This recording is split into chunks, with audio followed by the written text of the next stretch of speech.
Chapter 1. The Intake. The last time Felix Holloway moved his hands voluntarily was 11 days ago, and it had been to sign a delegation order transferring the management of the Eastern Quarter to a deputy he had not yet appointed. Oswald noticed.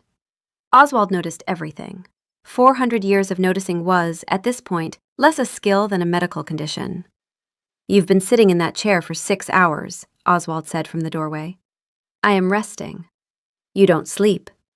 "Then I am sitting." "You said last week that your schedule was complete." Felix considered this. His hands did not move on the desk. His black band ring caught the lamplight, the only thing about him that seemed to have any interest in being visible. "It is complete." "Your schedule runs through 2087. "Then it has completed early. Efficiency should be rewarded, Oswald, not questioned." Oswald stared at him. Felix did not stare back. Felix did not, at the moment, appear to be looking at anything at all. "I've arranged the appointment," Oswald said. "Tomorrow evening, 8 o'clock. "I have declined the appointment." "You declined the first two. The council has made this one non-optional." "The council does not dictate my—" "They invoked the clause of competence. You attend the therapeutic evaluation, or they open fitness hearings." Oswald paused. "I am told the hearings involve paperwork." Felix's jaw tightened. It was the only movement he'd made in 6 hours that Oswald hadn't prompted. "Who is the therapist?" "Dr. Ruth Ashmore, vampire, approximately 180 years old, specializes in immortality-related therapeutic concerns." "There is no such specialty." "She invented it." Felix turned his ring. Once. Slowly. "The previous two therapists resigned," he said. "Yes. This one will also resign. She has a reputation for not doing that. Then she has not met me." "No," Oswald said, and there was something careful in his voice, something that had been careful for months. "She hasn't." Ruth Ashmore's practice occupied the second floor of a building in the Old Quarter that looked, from the outside, like a dentist's office. This was intentional. The waiting room had 3 chairs, a water cooler, and a single framed print of a landscape that was aggressively inoffensive. She was reviewing the intake file. The NDA was 12 pages. The fee was a single wire transfer for 20 sessions, prepaid. Under previous therapeutic attempts, 2, both terminated by provider. Under date of birth, circa 1320. Under presenting concerns, none. Under emergency contact, blank. Ruth set the file down. She'd been doing this for 93 years. She'd had clients who were older, angrier, more creative in their avoidance. She'd had a 400-year-old who spoke exclusively in 14th century Occitan for 6 sessions because he believed she wouldn't understand it. Her Occitan was fine. She had never had a client whose intake form was this precisely, comprehensively unhelpful. She checked the clock. 7:45. He was early. Felix Holloway was sitting in the waiting room with the posture of someone who had been sitting in rooms for 700 years and had opinions about all of them. He was holding a leather-bound notebook. His black band ring glinted on his right hand, old enough that it might have been one of the original batch. He stood when she opened the door. The motion was precise and completely devoid of fidget. He simply went from sitting to standing, as though someone had pressed a button. "Dr. Ashmore." "Mr. Holloway, come in." He sat. He opened the notebook to a page that was already written on. "Before we begin," he said, "I have reviewed the therapeutic literature on cognitive behavioral approaches and prepared responses to the most commonly asked intake questions. I thought this might save time." Ruth looked at the notebook. It was organized by category. There were tabs. The tabs were color-coded. "You color-coded your therapy preparation." Organization is, if you say adequate, we're going to have a very short relationship. He closed his mouth, opened it, closed it again. "You've prepared answers," she said. "Yes." "Most clients prepare excuses. You've prepared answers." She let that sit. "Which tells me you think there are right answers to therapy." There are right answers to most things. Not to this. I find that unlikely. You will. She opened her own notebook. Tell me why you're here. The council mandated. I read the file. I'm asking you. What do you think is wrong? Nothing is wrong. Your intake form says presenting concerns, none. It also says you've been through 2 therapists, you've delegated your entire portfolio, and your emergency contact field is blank. I have been my own emergency contact for 700 years. That's not how emergency contacts work. It has been adequate. She wrote something. He watched her write with 7 centuries of attention, compressed into a gaze that didn't blink. You keep using that word, she said. Adequate. You've used it 3 times in 4 minutes. That word is doing a lot of work in your vocabulary. Felix turned his ring. You do that when you're avoiding something, she said. He stopped, started again. You just did it again when I pointed it out, which means you know you do it. She wrote another note. That's useful. I did not come here to be worked with. You came here because the alternative was fitness hearings, which involve paperwork. The corner of his mouth moved. Not quite a smile, a ghost memory of one. Oswald told you that. Oswald's referral notes were very thorough. Oswald's referral notes are an act of treason I have chosen to overlook. He mentioned you've stopped feeding properly. Cold blood bags. You don't warm them. Felix's jaw tightened. Oswald's referral notes are an act of high treason. Mr. Holloway, you are not the most difficult client I've ever had, but you are the most prepared, and that preparation is telling me something. What is it telling you?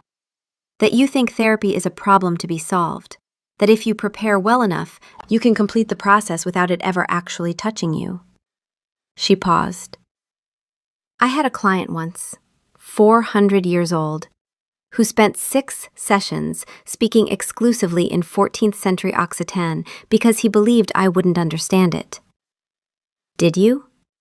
I grew up in 1840s Marseille. My Occitan is fine.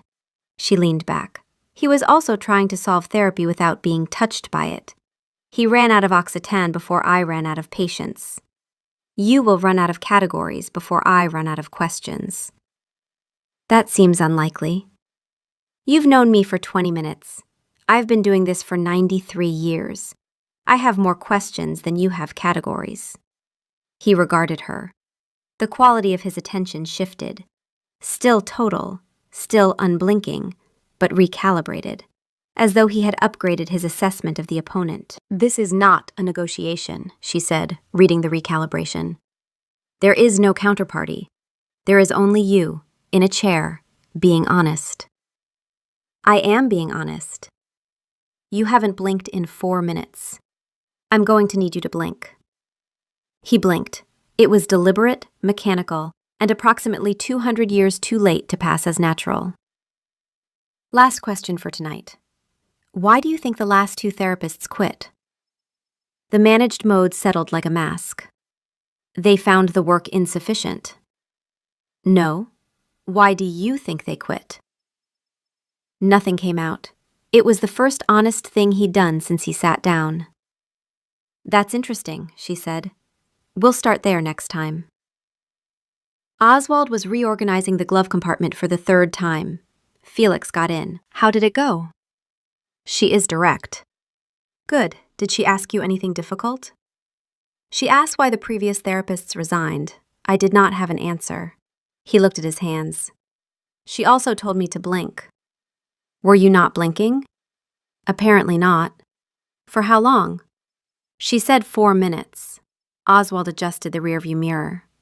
What else? She said I used the word adequate as a deflection. She counted the instances, 3 in 4 minutes. Is she right? The word is accurate. That's not what I asked. Felix turned his ring. Oswald watched him turn it. He had seen that gesture 10,000 times in 400 years, and until tonight, he had never known it was diagnostic. She noticed the ring, Felix said. What about it? She said I turn it when I'm avoiding something. You do. You never mentioned it. I thought you knew. I did not know, he paused. She knew in 20 minutes. Oswald let that sit. Then, when is the next session? Thursday. Will you go? Felix was quiet. Outside, the city did what cities did. Moved, breathed, existed in its usual way, indifferent to the fact that a 700-year-old king was sitting in a car trying to decide whether a woman he'd met for 45 minutes was worth going back to. She said there were no right answers, he said. I find this implausible, but I have not yet disproved it. Is that a yes? It is an undetermined. Oswald started the car. He made a note to look up the word undetermined later. He suspected it was going to become important. Chapter 2. The Homework. Session 3 was the report. It was 7 pages, single-spaced, footnotes, bibliography, appendix. The cover page read, Reflective Journal Entry, Week 2. A structured analysis of emotional states observed during the period of March 14th to 21st with reference to established taxonomies of affect. This is a report, Ruth said. It is a journal. A journal has feelings in it. This has footnotes. Those aren't the same thing. I fail to see the distinction. Ruth flipped to page 4.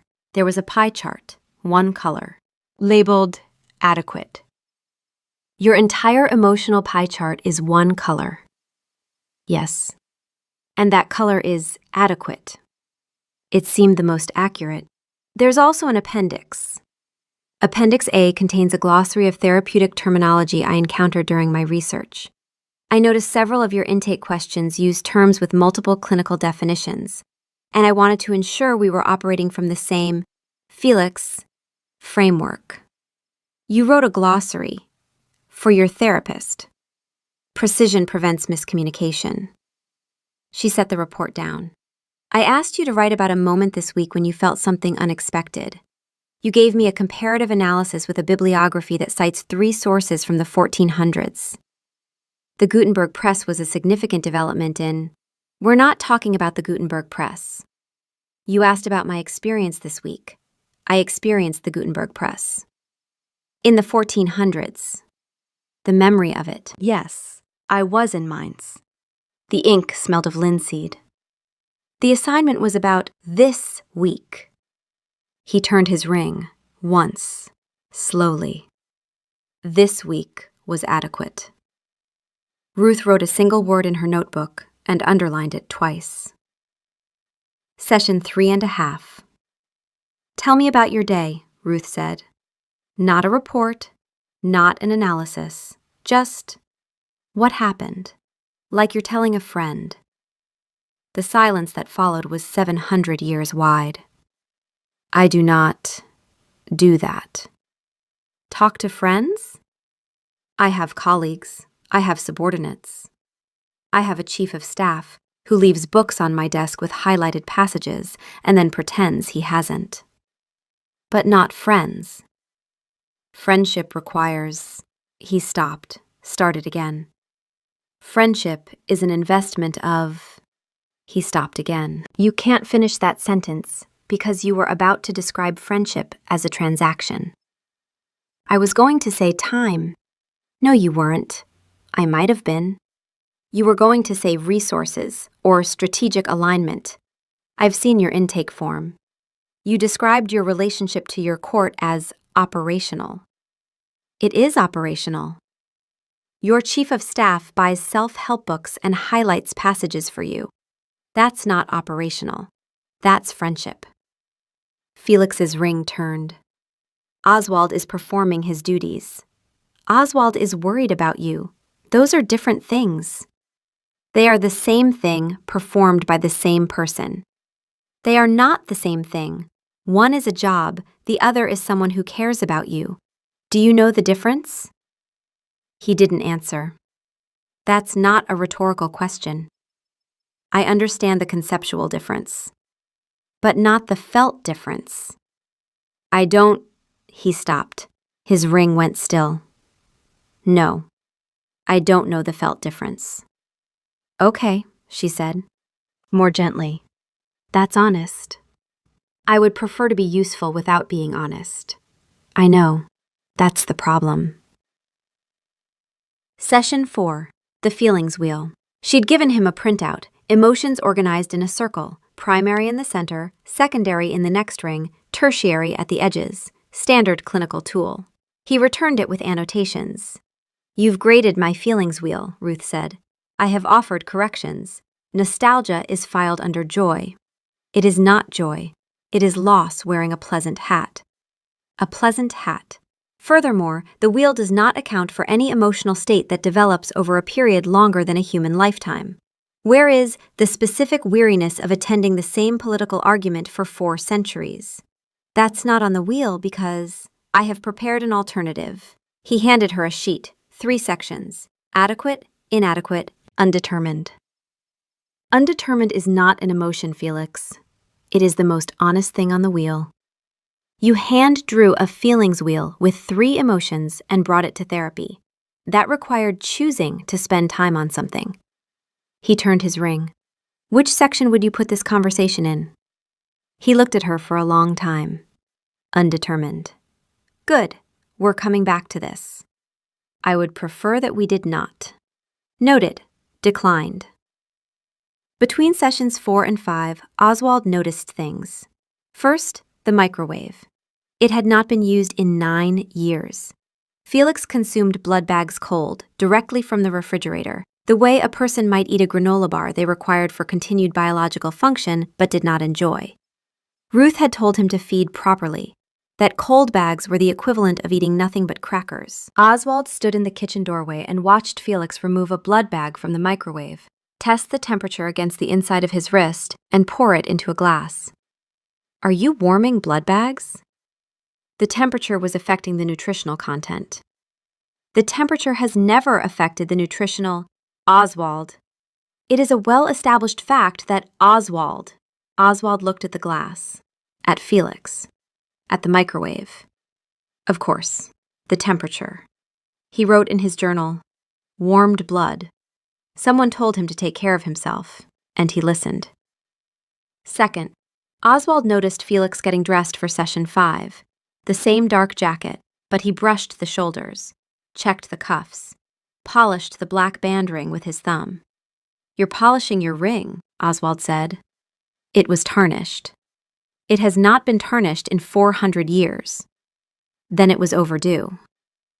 Third, Oswald's phone buzzed. A text from Ruth. They had exchanged numbers after she'd asked about Felix's feeding habits. Has he been warming the blood bags? Yes, he said the temperature was affecting the nutritional content. The temperature doesn't affect anything.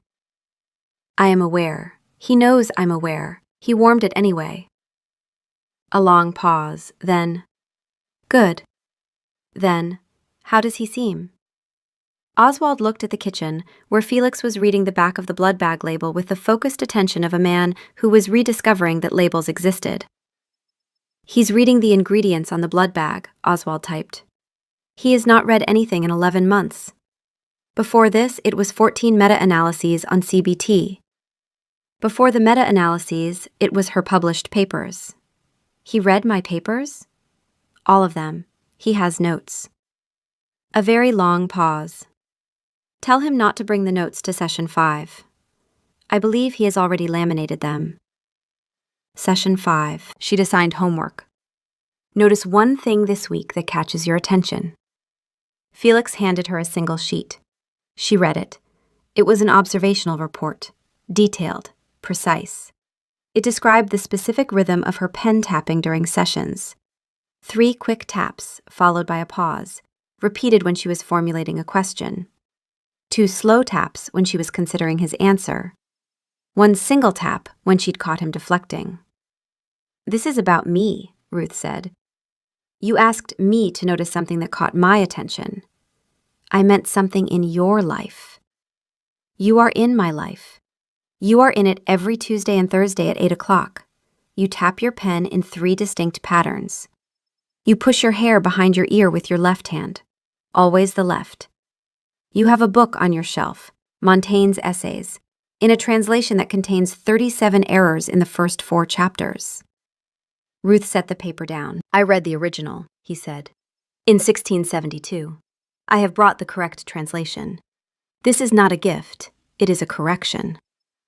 He placed a book on the table between them. Leather-bound, old. The kind of book that smelled like centuries. Felix, the homework was supposed to help you reconnect with the world outside this room. It has. With something outside this room that isn't me. He looked at her. The managed composure was fully in place. 7 centuries of diplomatic training holding every feature exactly where it should be. But behind it, something had shifted. The way a heavy piece of furniture shifts when the floor underneath it changes. Imperceptible unless you were looking for it. Ruth was looking for it. We'll try different homework next week, she said. I found the pen tapping genuinely interesting. That's the problem. She said it too quickly. She heard herself say it and knew immediately that it had been too quick, too honest. And the look on his face, the barely perceptible change, the fractional widening of focus, told her he'd heard it too. Next week, she said. Chapter 3. The Shift. Session 6. The Bread. She brought a rough loaf, coarse flour, too much salt, medieval peasant bread. She set it on the table. I want you to hold it. Why? Because you told me you can't remember the last time you felt something. I want to know if that's true. He picked up the bread. Something happened. A ghost sensation, the scrape of rough grain against the heel of a child's palm. A kitchen that smelled of smoke and yeast. A century that had been dark and cold, and over before he'd understood it had begun. His hands closed around the bread, his jaw tightened, the flash in his eyes, amber bleeding into brown. He set it down, carefully, as though it had done something to him that he had not authorized. You're angry, she said. Yes. Good. That is not good. Anger is a feeling. You said you didn't have those. You were wrong. He stared at her, the managed mode stripped away for 3 seconds, long enough for her to see what was underneath. Then it reassembled, slower than usual. What kind of bread is it? He said. Pain de campagne? Where did you buy it? She told him. He nodded once. He did not mention the bread again that session. But Ruth noticed. For the rest of the hour, his hands were not flat on the chair arms. They were curled, holding a shape that was no longer there. Session 7. Something changed. It wasn't the bread. It wasn't the homework. It was that Felix asked her a question. Not a deflection question. Not a counter question designed to redirect. A real question. About her. She'd mentioned, briefly in passing, while explaining a clinical framework, that she'd worked with a young vampire in the 1970s who'd been turned against his will. What happened to him? Felix said. That's not relevant to, you mentioned him. Your voice changed when you did. I would like to know what happened. Ruth paused. Therapists didn't talk about their other clients. Therapists didn't talk about themselves. But Felix was looking at her with 7 centuries of total attention, the kind of attention that noticed pen-tapping patterns and translation errors, and the specific hand she used to push back her hair. And the quality of it was different from anything she'd encountered in 93 years of practice. Most clients looked at her the way you look at a tool, useful, necessary, professional. Felix looked at her the way you look at a person you are trying to understand. He's fine, she said. He's in Lisbon. He sends me a postcard every decade. A postcard? It's our thing. You have a thing with a former client? I have a thing with a person I helped 50 years ago who still remembers. That's why I do this. Felix was quiet. Then, you keep postcards? I keep every one. From all of them? From the ones who write. He looked at her, at the shelf behind her, where the Montaigne sat, next to a small stack of what he now recognized were postcards, held together with a rubber band. From vampires she had helped. Across decades. written in handwriting that spanned centuries of penmanship. "You care about your clients," he said, not as a question. "Yes." "All of them?" "Yes." "Even the ones with color-coded notebooks and single-color pie charts?" "Especially those." Something moved across his face. Not the managed mode, not the composure. Something underneath it. The look of a man who had just been told something he did not know how to file. Sessions 8 and 9. The sessions stopped being sessions. They were still structured. Ruth still took notes. Felix still arrived 15 minutes early. But the quality of the conversation had changed. He asked about her practice, how she'd started. Why vampires? Why not humans? She told him, because nobody else was doing it, and because a creature that lives forever deserves someone to talk to about what that means.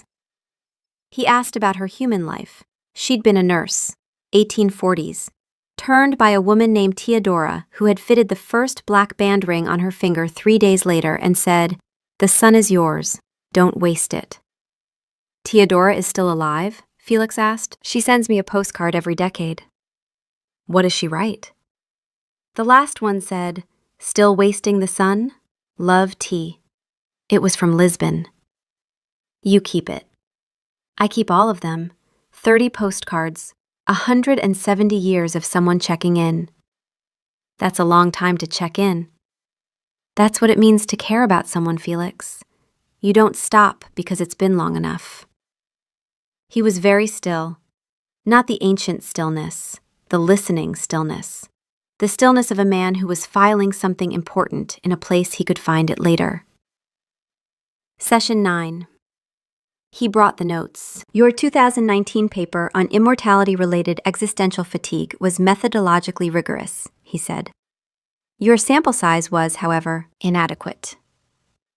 "Did you just peer review my research?" "I offered corrections." "You peer-reviewed your therapist's research on immortality. You, a 700-year-old immortal, peer-reviewed my paper on immortality." "I have relevant domain experience." "You gave me a 3 on the Holloway scale of clinical rigor." "It is a fair assessment." "You invented the Holloway scale of clinical rigor." "It filled a gap in the existing literature." "What does a 10 look like on the Holloway scale?" "I have not yet encountered a 10. "What would it take?" He considered this. "A larger sample size, more longitudinal data, and a methodology section that does not begin with, 'This study attempts.' Either it does or it doesn't." "You have opinions about my methodology section." "I have opinions about most things. It is a consequence of having 700 years of accumulated opinions with no appropriate outlet. That's why you're in therapy." "That is one reason I am in therapy." The way he said "one," the specific weight on it, the slight pause before and after, the way his eyes held hers, told her everything the sentence didn't say. She stared at him. Then she laughed, not the controlled almost laugh, but a real one, startled out of her, and his face did the thing it had started doing when she laughed. The faint arrest, the caught stillness of a man hearing a sound he wanted to hear again. "You're looking at me," she said. "Yes. You've been looking at me differently for 3 sessions." He turned his ring. "I have been attending to the therapeutic relationship." "That's not what you're doing." "What am I doing?" She held his gaze. "You tell me." He didn't answer, but the ring turned faster, and it was always when he was looking at her. Between sessions 9 and 10, Oswald asked the question. It was in the car. Felix was looking out the window, but not the way he'd been looking for the past 11 months. He was noticing things. A bakery with a lit sign. A woman laughing on a phone. The specific quality of the streetlight through the rain on the windshield. "Felix," Oswald said. "Yes." "Are you in love with your therapist?" The silence was precisely the width of one man realizing something he should have realized 4 sessions ago. "That is an absurd—" He stopped. The ring turned. "Define love." I am going to need more highlighters, Oswald said. That is not a definition. It's all I have. Oswald, I am not. Felix stopped again. He looked at his hands, the hands that had been motionless for months and were now gripping the armrest with the quiet intensity of a man who has been asked a question he cannot answer with a 7-page report. I look forward to the sessions, he said, carefully, as though each word was a diplomatic concession. Yes. I have read her published work. I have brought corrections. Yes. I have noticed things about her that are not clinically relevant. Such as? She pushes her hair behind her ear with her left hand. She taps her pen in 3 distinct patterns. She keeps postcards from former clients held together with a rubber band that is blue and slightly frayed. She was a nurse. She was turned by a woman named Theodora who gave her the son. He paused. She laughs as though she has forgotten that she can, and then remembers and is surprised by it.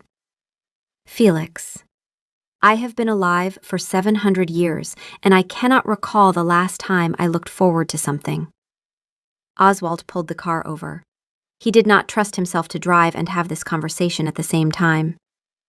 That, he said, is not attending to the therapeutic relationship. No, Felix said, very quietly. It is not. Session 10. The touch. She was writing notes. He was watching her write. The pen, the hand, the precise tilt of her wrist. You're watching my hands again, she said without looking up. Yes. That's the 4th session in a row. I am aware. She set the pen down. Felix, we need to talk about what's happening in this room. What is happening in this room?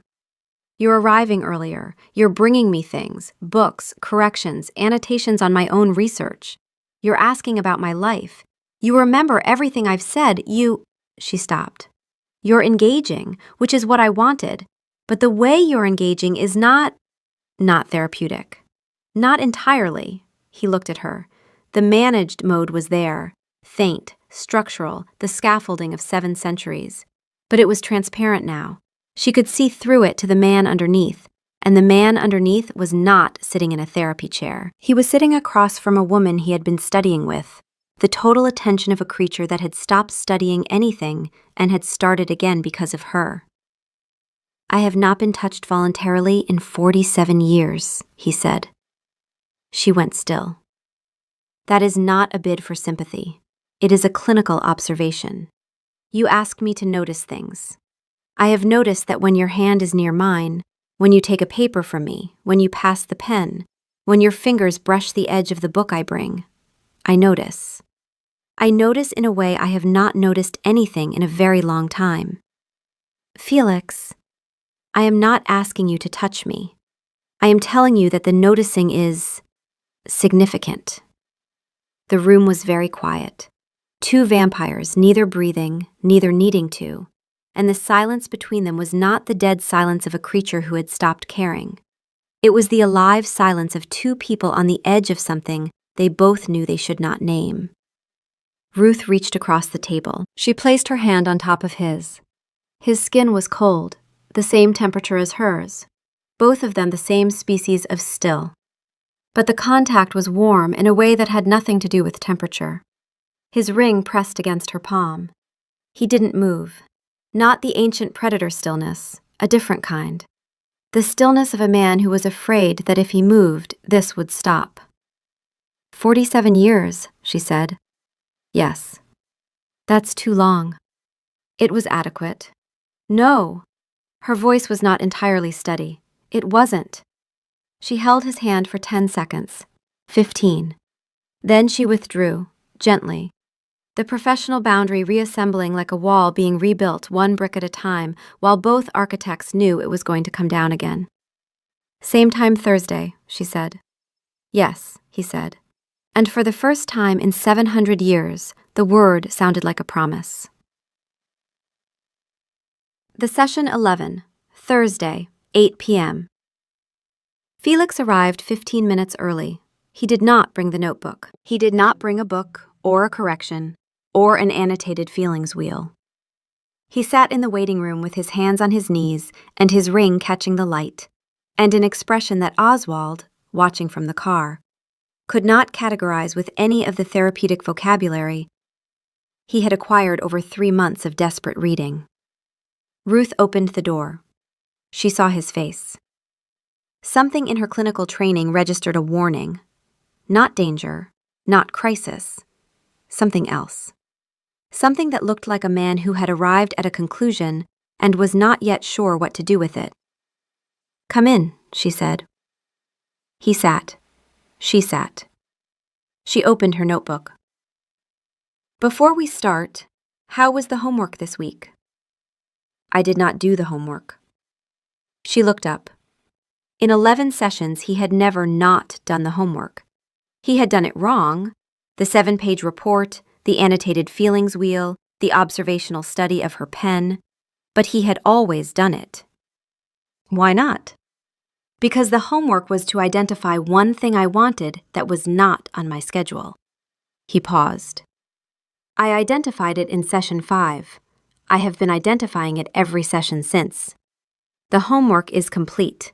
The answer has not changed." "Felix, the answer is this room." The pen stopped. "I have been thinking about the sessions," he said, "in a way that is not therapeutic." Ruth's pen stopped. "I have been thinking about them in the car on the way here. I have been thinking about them in the car on the way home. I have been thinking about them at 3 in the morning when I should be attending to correspondence, except that I have not attended to correspondence in 4 months because I have been thinking about what you said about the postcards, about Theodora giving you the sun, about the way you said, 'especially those,' when I asked if you cared about clients with single-color pie charts." He turned his ring, faster than she'd ever seen it. "I have read your published work. I have annotated your methodology. I have noticed that you tap your pen in 3 patterns and push your hair back with your left hand, and keep a blue rubber band around postcards from people you helped decades ago." He paused. "These are not observations a client makes about his therapist. Felix, I need to terminate the therapeutic relationship." The room went still. Not the dead stillness, the ringing stillness of a bell that had just been struck. "Why?" Ruth said. And her voice was steady because 93 years of clinical training made it steady, but her hands had gone flat on the notebook, the way his hands used to go flat on the chair, and she recognized the posture because she had diagnosed it in him. "Because I cannot sit in this chair and describe my feelings to you, while the predominant one is about the person asking me to describe them." She didn't speak. "You asked me, in session 5, when the last time was that I did something because I wanted to. I could not answer. I can answer now." He looked at her. The managed mode was gone. Not cracked, voluntarily lowered, like a drawbridge he had chosen to open. "The answer is coming here. The answer is every session. The answer is that I have been showing up to therapy because I wanted to see you. And that is not what therapy is for, and I am unwilling to continue pretending otherwise." "Felix, I need you to understand the ethical. I understand the ethics. A therapist cannot have a personal relationship with a client. I am removing the obstacle. I am not your client. Effective immediately." "You can't just, I can. I am a 700-year-old king. I can do most things." "That's not how this, Dr. Ashmore." He leaned forward, not with the predator intensity, with something quieter, more dangerous. "Ruth, I have been alive for 700 years. I have attended state dinners, arbitrated wars, signed treaties that shape the borders of nations. I have never, in that time, been as interested in anything as I am in the specific pattern of your pen against your notebook. This is not a clinical observation. This is not therapeutic engagement. This is, I don't have a word for it. The feelings wheel has several. The feelings wheel is inadequate." She almost smiled. Almost. Her eyes were bright. "I am going to leave now," he said. He stood. "I am going to find a different therapist. I am going to complete the therapeutic mandate with someone who is not. He turned the ring. I am going to do this correctly. And then I am going to ask you to dinner. You can't eat dinner. I am aware of the irony. He walked to the door, stopped, didn't turn around. The bread, he said. In session 6, you asked me to hold it, and I felt something for the first time in decades. But it was not the bread. It was that you noticed I had stopped feeling, and you cared enough to hand me something rough and simple and real. I would like to have dinner with the person who did that. The dinner is beside the point. He left. Ruth sat in the empty room. The pen was on the table, the notebook was open. Her hand was shaking, the ghost memory of a body that had once been human and had never fully forgotten how to tremble when something mattered. She picked up her phone. She called Dr. Amara Okonkwo. Amara, I need to refer a client. Which one? Ruth closed her eyes. 93 years of clinical training, 93 years of professional distance, 93 years of being the person who helped and never the person who was seen. The one I'm in love with, she said. On the other end, Amara Okonkwo, who had been a therapist for 60 years and had heard most things, was quiet for a moment. Then, send me the file. And Ruth? Yes? The fact that he terminated first tells me he's further along than you think. Ruth hung up. She looked at the feelings wheel pinned to the board behind her desk, the standard one, not Felix's 3-emotion version, and for the first time in 93 years of clinical practice, she could not find the word for what she was feeling. Then she looked at Felix's version, which she had kept. Adequate, inadequate, undetermined, undetermined. She understood the word now. Oswald was in the car. Felix got in. He did not speak for 3 blocks. How did it go? Oswald asked. I quit. You quit therapy? I terminated the therapeutic relationship. Felix, you can't just... I have been informed of that. I did it anyway. Why? Felix looked out the window. The city moved past. For the first time in months, he appeared to be watching it. Because the most important thing in my life was happening in that room, he said. And it wasn't therapy. Oswald pulled over. He opened his journal. Under emotional growth milestones, he wrote, he quit therapy. He quit therapy because he's in love with his therapist. He said the most important thing in his life was happening in that room, and it wasn't therapy. I am upgrading my projections. He sat with the pen in his hand. Then he added, also, he used the word love unprompted. He said it like it was a new word in a language he was learning. He said it like it was undetermined. I think undetermined might be his word for hope. Chapter 5. The Dinner. 3 things happened in the weeks after Felix walked out of Ruth's office. First, he called Dr. Amara Okonkwo. Dr. Okonkwo. My name is Felix Halloway. I was referred by Dr. Ruth Ashmore. Mr. Halloway, I've heard of you. I imagine you have. I should tell you, I don't do court mandates. My practice is voluntary only. That is why I'm calling. This is voluntary. When would you like to come in? Tomorrow. I have a council session first. Second, the council. He walked in wearing the expression of a man who had done several things recently that he had never done before and intended to do several more. The therapeutic mandate, Felix said without sitting. The council required an evaluation. The evaluation is complete. I am terminating the mandate. Your Majesty, the terms specify, I am continuing therapy voluntarily, with a therapist of my choosing. This is now an act of the Crown, not a condition of service. Silence. Furthermore, he set a document on the table.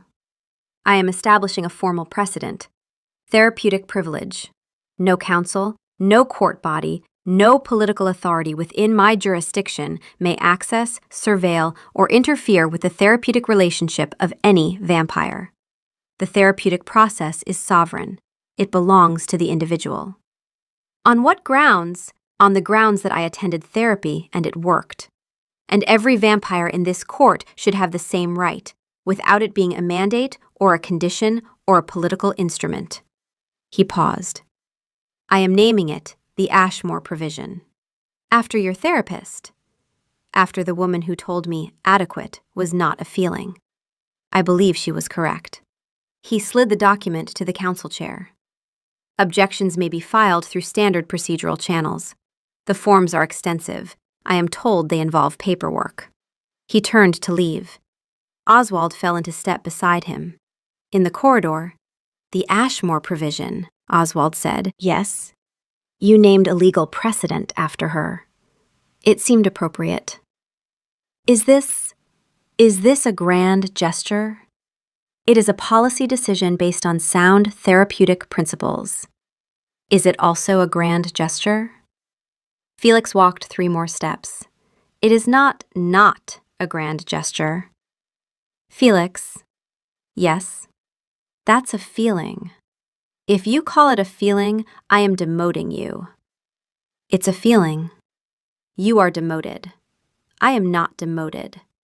I am strongly considering it. You would have to file the paperwork yourself.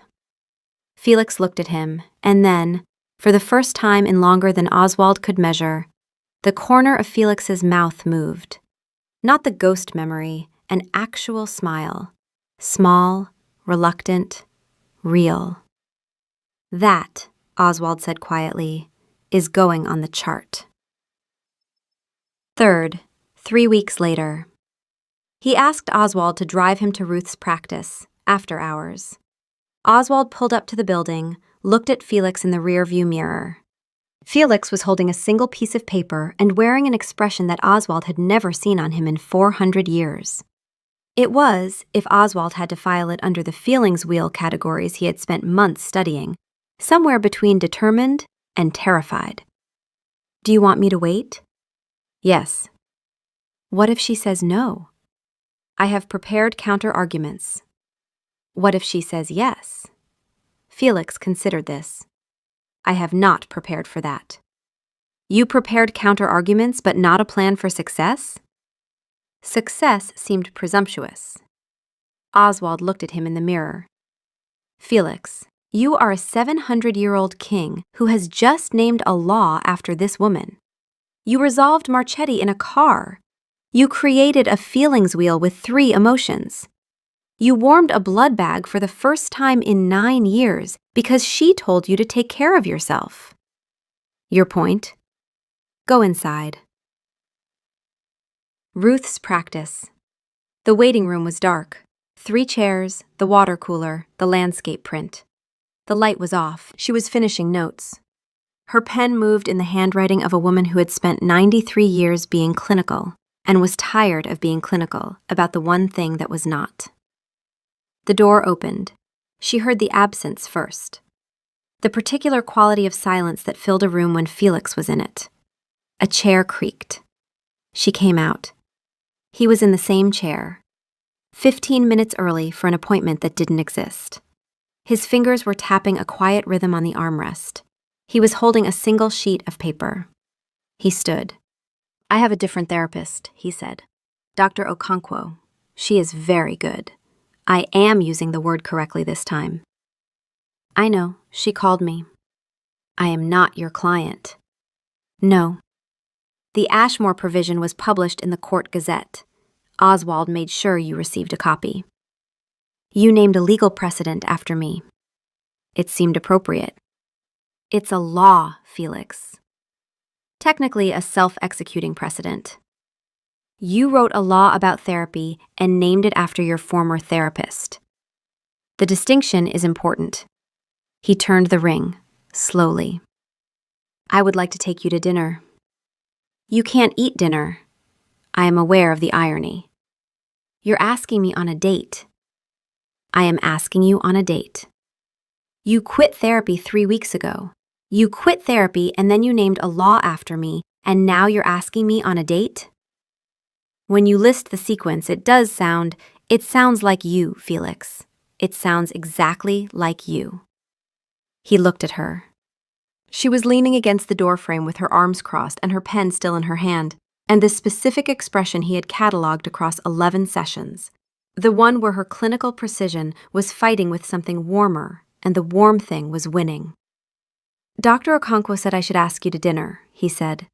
She used the phrase with what I believe was professional exasperation. She said, and I am quoting, "Felix, stop annotating your feelings and go ask her." I like Dr. Okonkwo. Everyone likes Dr. Okonkwo. She looked at the paper in his hand. What's on the paper? I prepared counter-arguments, in case you said no. You prepared counter-arguments for a date. I have had 700 years to prepare counter-arguments. Dr. Okonkwo calls it a control mechanism rooted in avoidance of vulnerability. I told her it was rooted in being correct. She did not agree. Show me. He hesitated. For a man who had ruled courts and stared down council members without blinking, the hesitation was enormous. He handed her the paper. 3 categories. Category 1, ethical considerations. She was no longer his therapist. The boundary no longer applied. He had verified this with Dr. Okonkwo, who had said, "Go, have dinner, stop annotating things." Category 2, practical considerations. He had identified 17 restaurants. He could not eat at any of them. Oswald had warned him not to stare as though she were the last person on earth, which he could not promise but would attempt. Category 3 had one line. I would like to try. Ruth read it again. This is a very well-organized document, she said. Her voice was not entirely steady. I have had practice. Category 3 has one line. It seemed sufficient. She folded the paper, put it in her pocket. I have a condition, she said. Name it. You let me pick the restaurant. I cannot evaluate the quality of no peer review, no annotations, no corrections, no inventing a rating scale. He considered this with the expression of a man making a significant diplomatic concession. Agreed. Under protest. Noted. She got her coat. She turned off the light. When she came back, he was standing in the waiting room with a streetlight on his ring and the expression she had filed, in a locked drawer, in a category she had not named until 3 weeks ago, since the first time she'd seen it break through his composure. Undetermined. Ready? She said. I have been ready for some time. How long? Approximately session 5. She laughed. He watched her laugh with 700 years of attention focused on the specific way her face changed when something surprised her. You know, she said, when I started this practice, I told myself I would never get personally involved with a client. I am not your client. You were. I was also the worst one you've ever had. Second worst. The Occitan man held that position for 6 sessions. I had a color-coded notebook. He had 14th century grammar. I made a pie chart with one emotion. He recited Catullus at me for an hour. I invented a clinical rigor scale and used it to grade you. Okay, she said, you're the worst. He offered her his arm, an old-world gesture from a man who had been a peasant 7 centuries ago and had learned every formal courtesy available to a king and was now using them on a woman who had once told him to blink. She took it. 2 vampires, black band rings catching the streetlight, walking toward a restaurant where only one of them would eat. He was asking about the menu. She was telling him he wasn't allowed to annotate it. He was informing her that he had opinions about wine despite being unable to consume wine. She was informing him that having opinions about things he couldn't consume was, technically, his entire personality. He considered this. That is not inaccurate, he said. It's also not a feeling. No, he said. And then, quieter, with the weight of a man who had spent 700 years calling everything adequate and was just now learning what the other words were for. But I'm working on it. Oswald's journal, final entry. He went to her office. He brought counter-arguments organized by category. She said yes. They went to dinner. He cannot eat dinner. He went anyway. I asked him how it went. He said, "She ordered wine. I had opinions. She told me I was not allowed to annotate the menu. I annotated the menu. She was not surprised." I asked him if he was happy.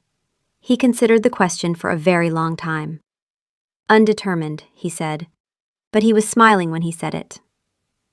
I am closing this journal, not because the milestones have stopped, because they are no longer mine to track. He stayed. He chose to stay. Not for the court, not for the mandate, not for me. For a woman who told him anger was a feeling, and that adequate was not enough, and that he should blink. He is blinking. I am cautiously upgrading my projections to optimistic.